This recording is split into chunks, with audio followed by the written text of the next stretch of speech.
Hi, everybody! We're back to recommend more suggestions for books that you can get with your Carmel Clay Public Library card. I'm Catherine, and I'm joined today by Aggie, Julie, Reagan, and Susan, and we're going to share some notable nonfiction titles. So, if you're a big nonfiction reader, or you just want to incorporate more nonfiction into your reading list, today's recommendations are for you. Susan, why don't you go ahead and get us started? Absolutely. I read the book Hidden Valley Road, Inside the Mind of an American Family.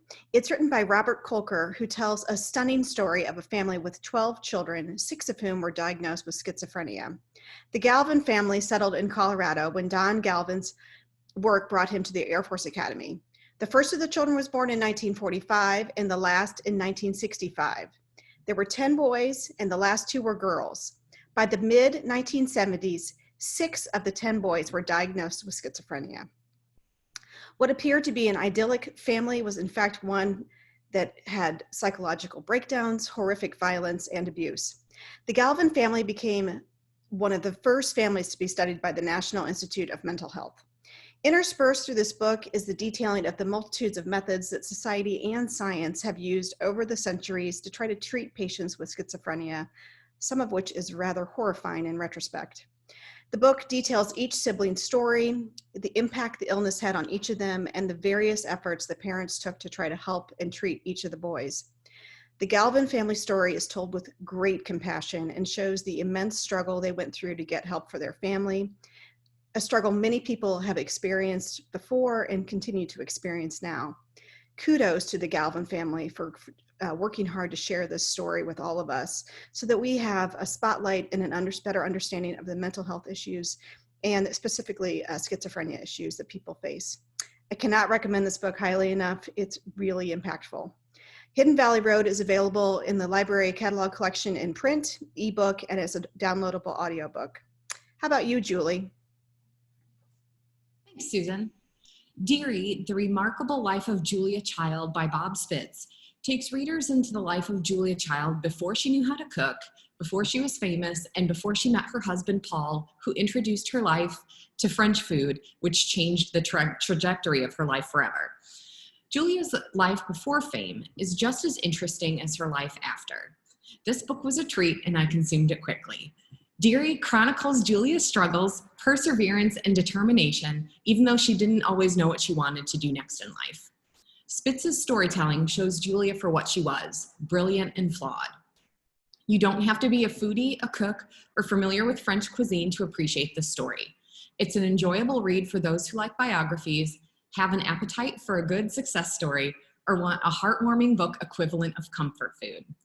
Dearie made me a fan of Julia Child and gave me a taste of the fascinating life she led. Dearie, The Remarkable Life of Julia Child by Bob Spitz is available in print as well as downloadable audiobook and ebook through Overdrive. I also recommend checking out American Masters Julia Child, which is available to stream on Canopy. Next, let's hear what Reagan has to recommend. Hello, everyone. I read a memoir titled The Beauty in Breaking by Michele Harper. I really enjoyed it. Some words that I would use to describe: moving, touching, inspirational, but slightly painful. In this poignant memoir, an emergency room physician explores how a life of service to others taught her how to heal herself. And if you're also a fan of yoga and meditation, you kind of feel like you're in class with Michele and going to yoga and learning how to center before going into the high stress environment of the ER, as, by the way, also a woman of color. I think it's a very timely book right now because of COVID and the disparities in healthcare. So if you're looking for an inspirational read and you really enjoy memoir, I would really, really recommend The Breaking in Beauty. The Beauty in Breaking, sorry. And it is available in print at the Carmel Library. It's available in audio, in Hoopla, and downloadable on Libby. to you. I forget her name. Thanks, Reagan. Sorry. That looks really good. Well, I went with the inspirational kind of track too. My book was recommended to me by a former patron who moved away, but we're still friends on Goodreads, so she's familiar with what I like. And my book recommendation is called Where the Wind Leads, a refugee family's miraculous story of loss, rescue, and redemption.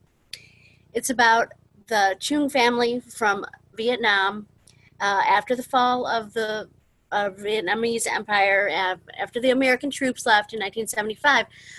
Several years later, conditions got worse for the people there, and they ended up fleeing by boat into the South China Sea. Hundreds of people packed on these little boats, and it was just horrific. Countries would not let them land there, much like the Syrian crisis right now, where people were just kind of left without a country, without a home, and just kind of hoping somebody eventually would take them in. So the Chung family, miraculously, after fights with pirates out in the open sea and very hard survival on the open water, were rescued by a humanitarian organization and taken to live in Fort Smith, Arkansas, of all places. So they came from Vietnam, had extreme language barriers, didn't know English, had survived.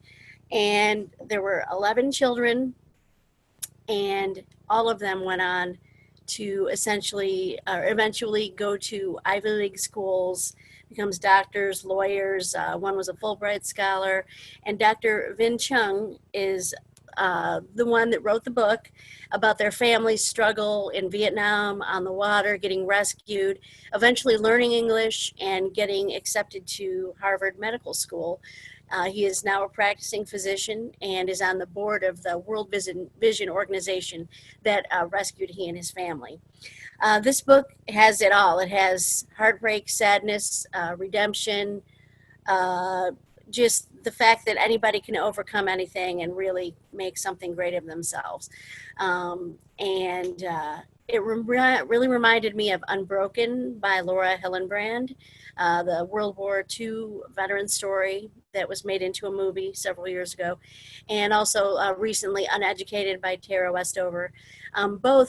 Both in different ways. All these stories are kind of the same. You just can't imagine this kind of situation and overcoming those incredible odds, but people do it, and I think during these times right now it's important to remember that. So this one was just really inspirational and a great recommendation from a former patron. Catherine?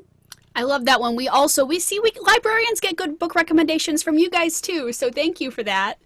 I wanted to do a special book for this week because seeing as how 2020 marks the 100th anniversary of the passage of the 19th Amendment, which guaranteed and protected the constitutional right for all women, including every woman on this video chat today, the right to vote, and we are now less than 2 months away from the presidential election, I decided to read She Votes!